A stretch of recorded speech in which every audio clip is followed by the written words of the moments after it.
और चलिए शुरुआत करेंगे देवभूमि कुल्लू से मिल रही बड़ी खबर के साथ, जहां एक बड़ा आग हादसा पेश आया है। बंजार बाजार में दुकानों में आग लगी है। बीती रात 2 बजे ये आग लगी। 9 दुकानें और 3 घर जलकर खाक हो गए हैं। 2 मवेशियों की मौत हुई है। लाखों का सामान जलकर राख हो गया है। फायर ब्रिगेड की टीम ने आग पर काबू पाया है। विधायक सुरेंद्र शौरी और डीसी कुल्लू आशुतोष गर्ग ने इस दौरान दौरा भी किया। प्रशासन नुकसान का आंकलन करने में जुटा हुआ है। पीड़ित परिवारों को फौरी राहत देने का ऐलान भी किया जा सकता है। बड़ी खबर आपको बता रहे हैं, कुल्लू से तस्वीरें भी सामने आई हैं। यहां कुल्लू के बाजार में आपको बता दें 9 दुकानें जलकर राख हो गई हैं। इसमें मवेशियों की भी मौत हुई है। प्रशासन मौके पर पहुंचा हुआ है। नुकसान का आकलन किया जा रहा है। तो कुल्लू के बंजार से ये तस्वीरें सामने आई हैं, जहां भारी नुकसान देखने को मिला है। बीती रात 2 बजे अचानक बंजार के बाजार में ये आग लगी है। 9 दुकानें और 3 घर जलकर राख हो गए हैं। तस्वीरें आप देख रहे हैं, जहां अल सुबह फायर ब्रिगेड ने मौके पर पहुंचकर आग पर काबू पाने की कोशिश की है। 2 मवेशियों की इसमें मौत बताई जा रही है। लाखों रुपए का सामान जलकर राख हो गया है। ताजा अपडेट्स के मुताबिक आग पर काबू पा लिया गया है, लेकिन नुकसान भारी भरकम यहां पर हुआ है। 2 मवेशियों की भी मौत हुई है। 3 घरों को नुकसान हुआ है। प्रशासन मौके पर पहुंचा है। डीसी कुल्लू आशुतोष गर्ग मौके पर पहुंचे हैं। कुल्लू विधायक सुरेश शौरी पहुंचे हुए हैं। तुलसी हमारे सहयोगी ज्यादा जानकारियों के साथ फोन लाइन पर मौजूद हैं। तुलसी, मौके से क्या कुछ ताजा अपडेट्स फिलहाल मिल पा रहे हैं? प्रशासन भी यहां पर पहुंचा हुआ है। प्रशासन के नुमाइंदों से क्या आपकी बातचीत हो पाई? क्या कुछ कहना है उनका? तुलसी।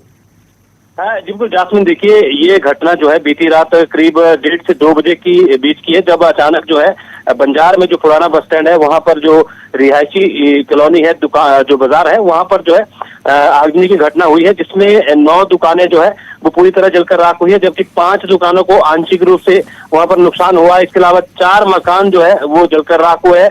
2 मकानों को भी आंशिक रूप से नुकसान हुआ है। पूरी घटना की अगर बात करें तो बीती रात करीब 4-5 घंटे तक लगातार अग्निशमन विभाग के जो कर्मचारी थे उन्होंने और स्थानीय लोगों ने मिलकर जो है आग पर काबू पाया है। फिलहाल अगर बात करें तो इस आगजनी की घटना में करीब प्रारंभिक जो रिपोर्ट आ रही है उसमें 2 करोड़ रुपए के आसपास का नुकसान का जो आकलन है वो किया गया है। फिलहाल जो है राजस्व विभाग के जो कर्मचारी है वो अभी भी आकलन कर रहे हैं। घटना के बाद जो है स्थानीय विधायक सुरेंद्र शौरी घटनास्थल पर पहुंच गए थे। इसके अलावा उपायुक्त कुल्लू आशुतोष गर्ग घटनास्थल पर पहुंचे थे, जहां पर नुकसान का जो जायजा है वो उन्होंने लिया है। इसके अलावा जितने भी लोग प्रभावित है उनको जो है प्रशासन की तरफ से वहां पर फौरी राहत भी दी जा रही है। इसके साथ साथ अगर बात करें तो आगजनी की घटना के जो कारण है उनकी जानकारी फिलहाल नहीं मिल पाई है। हमारी बात उपायुक्त कुल्लू आशुतोष गर्ग से हुई है। उन्होंने कहा कि फिलहाल जो है आग पर पूरी तरह से नियंत्रण पाया गया है और इस आगजनी में फिलहाल जो जानकारी सामने आई है उसमें 9 जो दुकानें हैं वो जलकर राख हुई है। 5 दुकानों को आंशिक रूप से नुकसान हुआ है। इसके अलावा 4 मकान जो है वो जलकर राख हुए हैं और 2 दुकानों को आंशिक रूप से नुकसान हुआ है। तो कुल मिलाकर बड़ी घटना ये हुई है, जहां पर जो बाजार था, रिहायशी जो एरिया था वहां पर ये आगजनी की घटना हुई है। घटना के बाद अगर बात करें तो फिलहाल जो है जो आंकलन, जो नुकसान का आंकलन है वो किया जा रहा है। जितने भी प्रभावित है उनको जो है प्रशासन की तरफ से, सरकार की तरफ से मुआवजा जासमीन दिया जा रहा है। तुलसी, और भारी भरकम नुकसान यहाँ पर हमें देखने को मिल रहा है तस्वीरों में कि भारी भरकम नुकसान हुआ है। गनीमत ये रही कि किसी की जान इसमें नहीं गई। हालांकि 2 मवेशियों के जलकर मौत होने की खबर जरूर सामने आई है। नजर आप बना के रखिए तुलसी, इस पूरे मामले पर दोबारा जुड़ेंगे, आपसे अपडेट्स लेंगे। फिलहाल के लिए बहुत शुक्रिया। चलिए आगे बढ़ेंगे। सीएम सुक्खू 3 दिनों के दौरे पर नादौन पहुंचने वाले हैं। सुबह 11 बजे वो नादौन पहुंचेंगे, लोगों से मुलाकात करेंगे, जनता दरबार लगाया जाएगा, लोगों की समस्याओं को सुनेंगे। तो बड़ी खबर आपको बता दें, अपने गृह क्षेत्र नादौन जा रहे हैं सीएम सुक्खू। 3 दिनों का उनका ये दौरा है, जहां पर सुबह 11 बजे वो नादौन पहुंचेंगे, जनता की समस्याओं से रूबरू होंगे, अपने इलाके की लोगों की समस्याएं वो सुनेंगे और 3 दिनों का उनका ये दौरा रहने वाला है। नादौन से विधायक हैं सीएम सुक्खू और अपने विधानसभा क्षेत्र पहुंच रहे हैं। सुबह 11 बजे नादौन पहुंचेंगे, जनता दरबार वहां पर लगाया जाएगा, लोगों से मुलाकात करेंगे। वहीं इस बीच आपको बता दें, सुक्खू सरकार की एक और कैबिनेट बैठक होने वाली है, जो कि 13 अप्रैल को राजधानी में होगी। सीएम सुक्खू के शिमला लौटने पर यह कैबिनेट बैठक रखी गई है। ओपीएस की फाइनल नोटिफिकेशन पर चर्चा संभव है। 12 अप्रैल तक चुनाव क्षेत्र में मुख्यमंत्री रहेंगे। कैबिनेट बैठक के बाद 3 दिन के लिए वो लाहौल स्पीति जाएंगे। तो आपको बता दें, इस हफ्ते का कार्यक्रम कुछ इस तरीके से तय किया गया है, जहां आज सुबह 11 बजे नादौन पहुंचेंगे। 3 दिनों का उनका नादौन का ये दौरा है, जहां पर जनता की समस्याओं से रूबरू होंगे। उनका विधानसभा क्षेत्र है। इसके बाद शिमला वापस लौटेंगे। कैबिनेट की अहम बैठक रखी गई है, जहां सबसे बड़ा मुद्दा जिसके दम पर कांग्रेस पार्टी ने सत्ता में वापसी की है, ओपीएस, उसको लेकर माना जा रहा है कि फाइनल नोटिफिकेशन जारी की जा सकती है, जिसको लेकर एक ब्लूप्रिंट पहले ही तैयार किया जा चुका है। एक सब कमेटी का गठन किया गया था और अब इस कैबिनेट की बैठक में यह माना जा रहा है कि फाइनल नोटिफिकेशन इसको लेकर जारी किया जा सकता है। उसके बाद लाहौल स्पीति का दौरा करेंगे सीएम सुक्खू। तो ये हफ्ता सीएम का पूरा पैक्ड है। आपको बता दें, पूरा कार्यक्रम तय किया गया है, लेकिन आज सबसे पहले नादौन के दौरे पर रहेंगे। 11 बजे जनता दरबार में सीएम सुक्खू पहुंचेंगे और अपने इलाके की जनता की समस्याओं से वो रूबरू होंगे।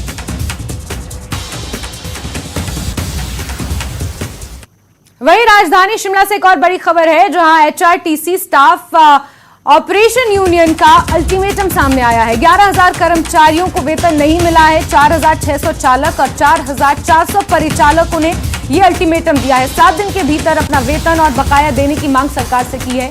42 महीने का रात्रि भत्ता और ओवर टाइम भी इन्होंने मांगा है।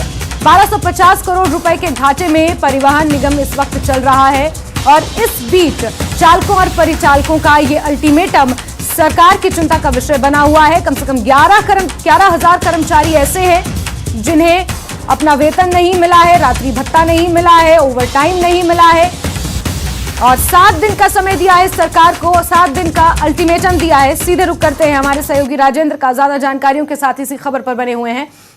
राजेंद्र, जिस तरीके से यहां पर परिवहन कर्मचारियों ने अल्टीमेटम दिया है, ये माना जा रहा है कि 1250 करोड़ रुपए का अतिरिक्त बोझ सरकार के ऊपर पड़ने वाला है अगर सरकार इनकी मांगों को मान लेती है। तो किस तरीके से यहां पर ये अल्टीमेटम सामने आया है और क्या सरकार के नुमाइंदों की तरफ से किसी तरह का कोई रिएक्शन इसको लेकर अभी तक देखने को मिला है? साथ ही इन परिचालकों के यूनियन के जो लीडर है उनसे अगर आपकी बातचीत हुई हो, उनका क्या कुछ कहना है? राजेंद्र।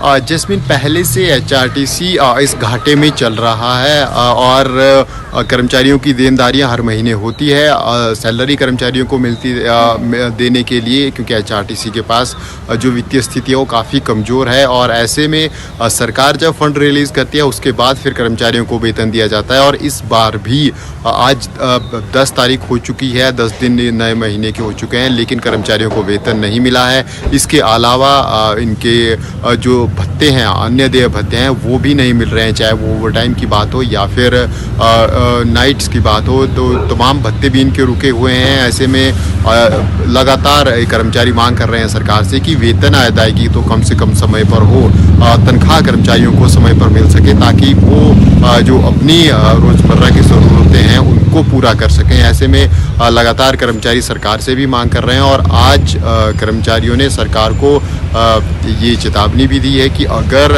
सही समय पे, पूरे समय पे इनकी तनख्वाह नहीं दी जाती है तो फिर ये सरकार के खिलाफ मोर्चा भी खोल सकते हैं। और लगातार, क्योंकि जिस प्रकार से एचआरटीसी का घाटा बढ़ता जा रहा है, कर्मचारी इसके लिए कहीं ना कहीं सरकार की योजनाओं को भी दोषी ठहराते हैं। जिस प्रकार से सरकार की तरफ से योजनाएं, फ्री पासिस या अन्य सुविधाएं प्रदेश की जनता को दी जाती हैं, तो इसके लिए हालांकि सरकार की तरफ से भी समय समय पर फंड रिलीज़ किया जाता है ताकि वेतन अदायगी इन कर्मचारियों को हो सके, तनख्वाह इनकी दी जा सके, लेकिन लंबा इंतज़ार कर्मचारियों को करना पड़ रहा है। और जैस्मिन, कई बार तो स्थिति ऐसी हो जाती है कि 20 तारीख तक इन कर्मचारियों को, कंडक्टर ड्राइवर को वेतन नहीं मिल पाता है और जिस कंडीशन में काम कर्मचारी करते हैं वो काफ़ी क्रिटिकल सिचुएशन होती है, क्योंकि टाइमिंग कोई फिक्स नहीं है, रूट्स लंबे रहते हैं। तो ऐसे में दिक्कतों का भी काफ़ी परेशानी इन कर्मचारियों को करनी पड़ती है और इसी को लेकर आज प्रेस कॉन्फ्रेंस भी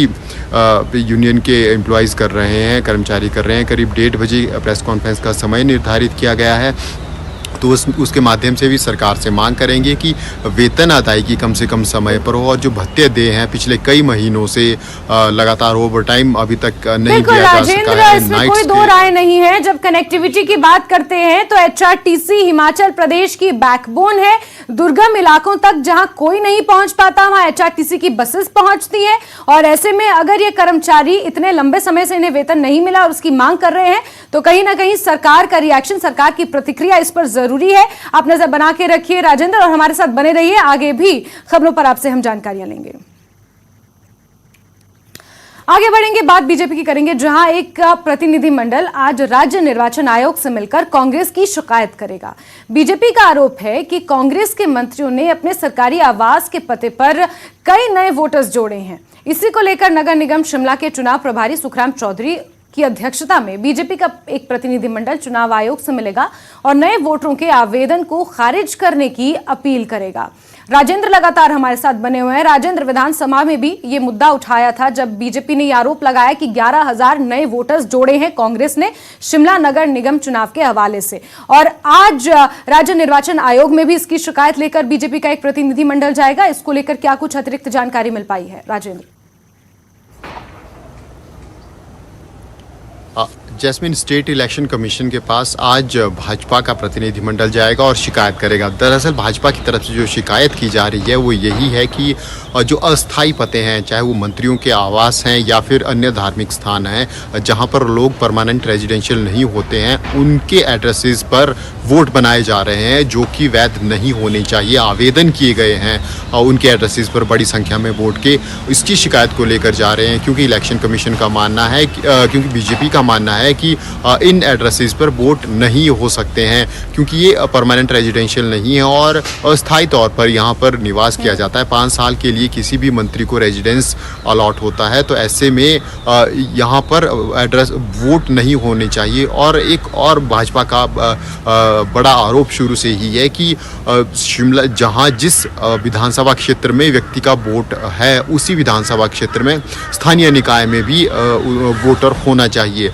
जो इस बार सुविधा प्रदान की गई है वो यही है कि जो शिमला में रह रहे हैं, चाहे उनका वोट किसी भी विधानसभा क्षेत्र में है, वो शिमला में वोट बना सकते हैं और नगर निगम के चुनावों में मतदान कर सकते हैं। इसको लेकर भाजपा ने आपत्ति जताई है और ये कहना है कि फिर हिमाचल प्रदेश में कहीं से भी लोग आकर यहाँ पर वोट कर सकेंगे। हालांकि कांग्रेस का इसमें तर्क ये है कि जो शिमला में रह रहे हैं, लंबे समय से यहाँ पर सुविधाएं ले रहे हैं और बिजली पानी अन्य जो बिल पे कर रहे हैं, सुविधाएं ले रहे हैं और उनका भुगतान भी कर रहे हैं, उन लोगों को वोट का अधिकार शिमला में होना चाहिए। तो ऐसे में शुरू से ही भाजपा ने इसको मुद्दा बनाया है और अब जिस प्रकार से बड़ी संख्या में वोट होने का दावा भाजपा की तरफ से किया जा रहा है, चाहे वो मंत्रियों के रेजिडेंस है या पॉलिटिकल रेजिडेंस जो सरकार की तरफ से अलॉट किए जाते हैं, वो जो दायित्वों पर हैं, राजनीतिक तौर पर जिनको दायित्व मिले हैं वो वाले, और धार्मिक स्थानों पे कुछ वोट बड़ी संख्या में बनाए गए हैं, उसको लेकर भी आपत्ति बीजेपी आज जताएगी स्टेट इलेक्शन कमीशन के पास।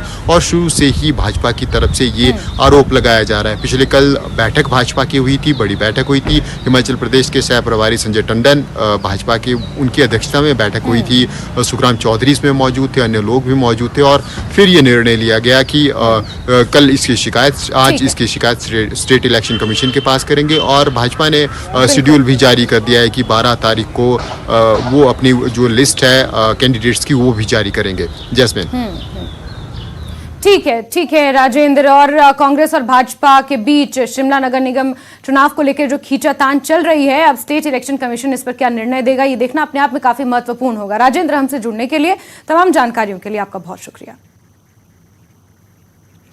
अब ब्रेक के बाद खबरों के सिलसिले को आगे बढ़ाते हैं। केंद्रीय जल शक्ति मंत्री गजेंद्र सिंह शेखावत किन्नौर के दौरे पर है। सीमांत गांव चांगो का वो दौरा करेंगे, वहां पर प्रवास करेंगे, केंद्र राज्य की परियोजनाओं का निरीक्षण करेंगे, स्थानीय लोगों से भी उनका संवाद होगा। तो बड़ी खबर आपको बता रहे हैं, जहां केंद्रीय जल शक्ति मंत्री गजेंद्र सिंह शेखावत किन्नौर के दौरे पर हैं, जहां वो चांगो जाएंगे, वहां पर रुकेंगे, वहां की जनता से रूबरू होंगे, उनसे बातचीत करेंगे, केंद्र और राज्य की परियोजनाओं की समीक्षा की जाएगी, उनका निरीक्षण किया जाएगा, स्थानीय लोगों से भी उनका संवाद होना है।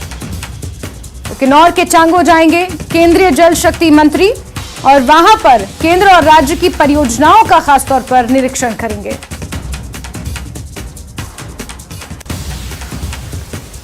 और बात कोरोना महामारी की करेंगे, जहां संक्रमण से 4 लोगों की मौत हो गई है। 137 लोग कोरोना पॉजिटिव पाए गए हैं बीते 24 घंटे में। एक्टिव केसेस की अगर बात करें तो संख्या 1764 पहुंच गई है। कोरोना पीड़ित 23 मरीज अस्पताल में फिलहाल भर्ती हैं।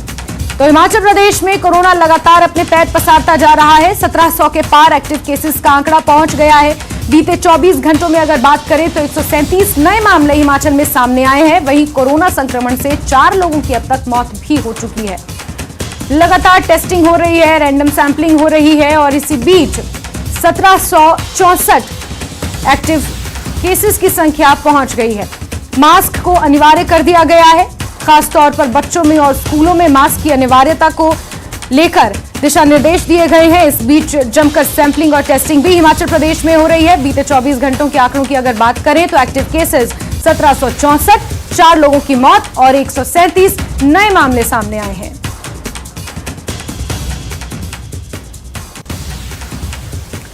मुख्यमंत्री सुखविंदर सिंह सुक्खू ने कांगड़ा के बीड़ में accuracy paragliding pre world cup के समापन समारोह की अध्यक्षता की। इस मौके पर उन्होंने कहा कि पैराग्लाइडिंग के लिए बीड़ बिलिंग विश्व का सर्वश्रेष्ठ स्थल है और यहां पर्यटन को बढ़ावा देने के लिए आवश्यक कदम उठाए जाएंगे।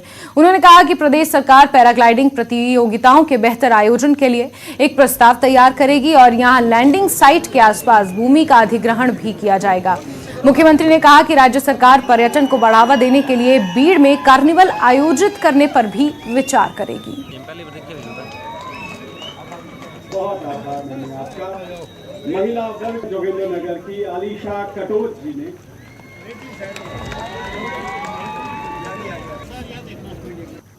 अभी तो बहुत एक्साइटेड, बहुत मजा आ रहा है। और कितना प्राइस जीता आपने? अभी तो 1.5 लाख रुपया जीत गए हम। इससे पहले वो वर्ल्ड कप के लिए सिलेक्शन के लिए मेघालय पे जो हुआ था उसमें किया था मैंने। आपको कैसा लग रहा है?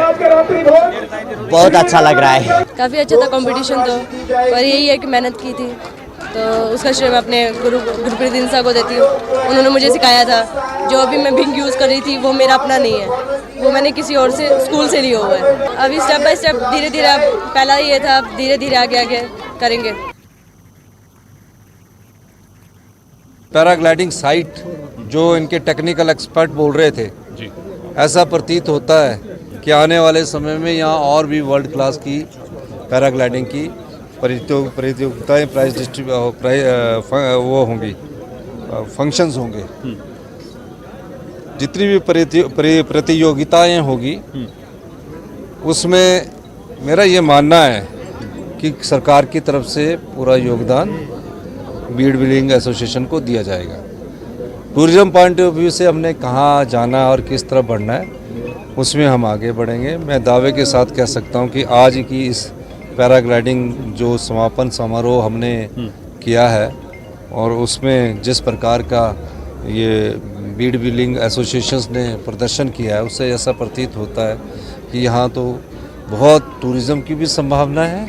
और बात एक बार फिर बड़ी खबर की कर लेते हैं, जहां केंद्रीय जल शक्ति मंत्री गजेंद्र सिंह शेखावत किन्नौर के चांगो का दौरा करने वाले हैं। वहां पर प्रवास करेंगे। केंद्र राज्य की परियोजनाओं का निरीक्षण किया जाएगा। स्थानीय लोगों से भी संवाद होगा।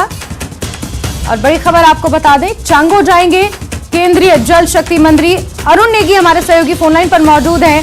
अरुण, केंद्र की इस नीति के तहत जहां पर सीमावर्ती गांव का दौरा करेंगे तमाम केंद्रीय मंत्री, उसी के तहत ये केंद्रीय जल शक्ति मंत्री का ये दौरा रहने वाला है, प्रवास रहने वाला है। इसको लेकर किस तरीके की तैयारियां नजर आ रही हैं और आम जनता से वो कब रूबरू होंगे, उसको लेकर क्या व्यवस्थाएं नजर आ रही हैं? अरुण जी जासमीन, सबसे पहले यह कि जो केंद्रीय जल शक्ति मंत्री जो किन्नौर जिले के सीमांत गांव जो चांगो का 2 दिवसीय दौरे पे आ रहे हैं। आज चांगो गांव में लोगों से मिलेंगे। करीब 11 बजे हवाई मार्ग से चांगो हेलीपैड पे उतरेंगे। उसके बाद चांगो मोनेस्ट्री में भी माथा टेकने जाएंगे। उसके बाद गांव के जो ग्रामीण लोग हैं उनसे इंस्ट्रक्शन करेंगे और जो सेंटर की जितनी भी जो स्कीम्स जो सीमावर्ती इलाकों में जो चल रही है उसका भी निरीक्षण करेंगे। उसके बाद जो कल का जो 11 तारीख का जो प्रोग्राम है, उसके बाद वो हिमाचल का जो बॉर्डर पट्टा है जो चीन तिब्बत सीमा के साथ लगते हुए शिपकिला, उसका भी वो दौरा करेंगे। उसके बाद पू में आएंगे। पू में भी जो केंद्र सरकार के जो भी जितनी भी जो नीतियां हैं जो चल रही है, जो ऑन गोइंग वर्क है, उसका भी निरीक्षण करेंगे। जी जासे बिल्कुल अरुण, और जिस तरीके से केंद्र सरकार की योजना है कि अंतिम व्यक्ति तक विकास पहुंचे, उसी के मद्देनजर केंद्रीय मंत्री का ये दौरा रहने वाला है। आम जनता के साथ कब वो मुलाकात करेंगे, कब उनके साथ संवाद करेंगे, क्या इसको लेकर भी कोई तैयारियां, कुछ खास प्रतिनिधि मंडल जनता की तरफ से केंद्रीय मंत्री से मुलाकात करेगा, इस तरीके का कोई प्रावधान? जानकारी ये निकल कर आ रही है कि जो चांगो गांव में जहां तक ग्रामीणों से मुलाकात करना है, वो यहाँ के जो जिला परिषद जो वार्ड है, जो वार्ड सदस्य है शांता, उसके नेतृत्व में ही एक प्रतिनिधि मंडल केंद्रीय मंत्री से मुलाकात कर, जो खासकर जो सीमांत जो क्षेत्र है यहाँ पे ड्राई एरिया है, पानी की जो सबसे बड़ी समस्या है, चाहे पेयजल की बात करें चाहे सिंचाई की बात करें, सबसे बड़ी समस्या जो है पेयजल की है। उसको लेकर बड़ी मांग भी ये यहाँ के लोग रख सकते हैं केंद्रीय मंत्री के समक्ष। जी बिल्कुल बिल्कुल अरुण, आप नजर बना के रखें, बहुत महत्वपूर्ण ये दौरा रहने वाला है केंद्रीय जल शक्ति मंत्री का। जुड़ेंगे आपसे, जानकारियां लेंगे। फिलहाल के लिए आपका बहुत बहुत शुक्रिया। तो 11 बजे केंद्रीय जल शक्ति मंत्री गजेंद्र सिंह शेखावत किन्नौर के चांगो पहुंचेंगे। और इसी के साथ नमस्ते हिमाचल में अभी के लिए बस इतना ही। हिमाचल प्रदेश के साथ साथ जम्मू कश्मीर, लद्दाख की महत्वपूर्ण खबरों के लिए आप जुड़े रहें न्यूज 18 JKRH के साथ। नमस्कार।